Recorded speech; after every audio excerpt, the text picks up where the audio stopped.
हाँ जी बेटा, अब आपका है नेक्स्ट टॉपिक एसेंशियल और features of a company. Company को क्यों ज़रूरत है, क्या एसेंशियलिटीज़ हैं, क्या उसकी ज़रूरत है, क्या उसकी क्वालिटीज़ हैं। नॉर्मली जितना मैंने अभी आपको पीछे कंपनी का रीजंस बताई, डेफिनेशन बताई, उसी से बेटा आपके फीचर्स के पॉइंट डिराइव होंगे। देखिए, सबसे पहला पॉइंट है incorporated association of person. Incorporated का मतलब होता है रजिस्टर्ड करवाना। जब भी आप कंपनी में कोई वर्क करने लगते हो तो फर्म को आपको रजिस्टर्ड करवाना पड़ता है। विदाउट रजिस्ट्रेशन आप कंपनी के अंदर बेटा वर्क नहीं कर सकते। कंपनी दो तरह की होती है, प्राइवेट एंड पब्लिक। जब भी आप फर्म को रजिस्टर्ड करवाओगे तो आपने ये बताना है अपनी कंपनी को रजिस्टर्ड करवाते वक्त कि आपकी कंपनी प्राइवेट है या आपकी कंपनी पब्लिक है। प्राइवेट कंपनी में मिनिमम मेंबर्स 2 चाहिए और पब्लिक कंपनी में बेटा स्टार्ट करने के लिए एटलीस्ट 7 मेंबर्स चाहिए। सेकेंड पॉइंट है आर्टिफिशियल लीगल पर्सन। ये कंपनी कोई रोबोट नहीं है या कोई साइंटिफिक इंस्ट्रूमेंट नहीं है, ये एक मैडेंट्री प्रोसेस है। इसे लॉ के द्वारा क्रिएट किया गया है। That's why we have to say that artificial legal person. हाँ जी, क्लियर हो गया। Third point, separate legal entity.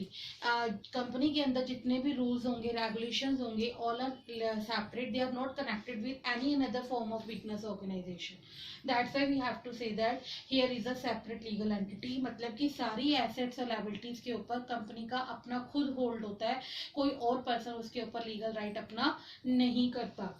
Fourth point, perpetual succession. यहाँ पर एक कॉमन लाइन आती है बेटा, मेंबर्स में कम मेंबर्स में go but the company goes for ever. क्या मतलब हुआ इस कोटेशन का? आदमी आते हैं, इंसान आता है, इंसान चला जाता है, लेकिन उससे कंपनी पर कोई इफेक्ट नहीं पड़ता। मैंने स्टार्टिंग में क्या बोला, कंपनी को चलाते वक्त बहुत सारे लोगों की नीड होती है।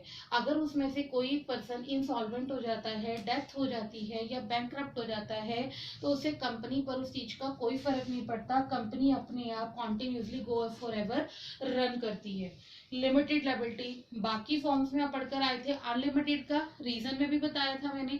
अनलिमिटेड का मतलब होता है कि जब तक आपका लॉस पे नहीं होता, यू हैव टू रिस्पॉन्सिबल और accountable for that completing the loss, right.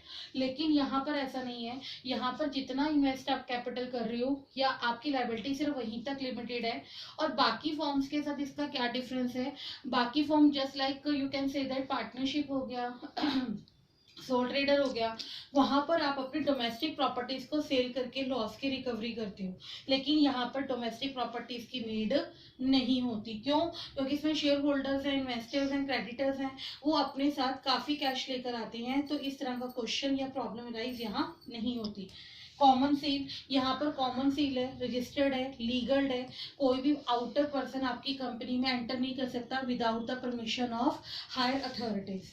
After then transferability of share, आप कंपनी के अंदर अपने शेयर्स को ट्रांसफर कर सकते हो। इसमें कोई रेस्ट्रिक्शन, कोई बैंड नहीं होता। कोई भी पर्सन अपने म्यूचुअल ट्रस्ट को, म्यूचुअल प्रॉफिट्स को किसी भी के साथ शेयर कर सकता है। Last one is your separation of ownership and management.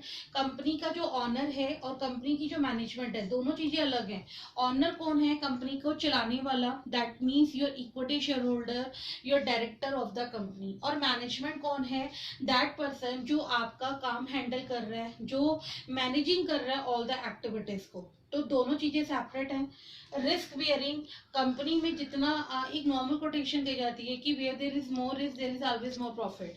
Company को अगर आप लार्ज लेवल पर लेकर जाना चाहते हो तो आपको ज्यादा से ज्यादा कैपिटल फेस करना पड़ेगा, लगाना पड़ेगा। जितना ज्यादा कैपिटल इन्वेस्ट करोगे उतना ही ज्यादा आपका रिस्क बढ़ेगा, और जितना ज्यादा रिस्क बढ़ेगा एक्सपेक्टेशन ऑफ प्रॉफिट उतनी ज्यादा बढ़ती जाएगी। तो कंपनी को रिस्क भी बियर करना होता है अगर वो प्रॉफिट को लेने की कैपेसिटी रखता है। हाँ जी, ठीक है। तो that's it, all are this points here.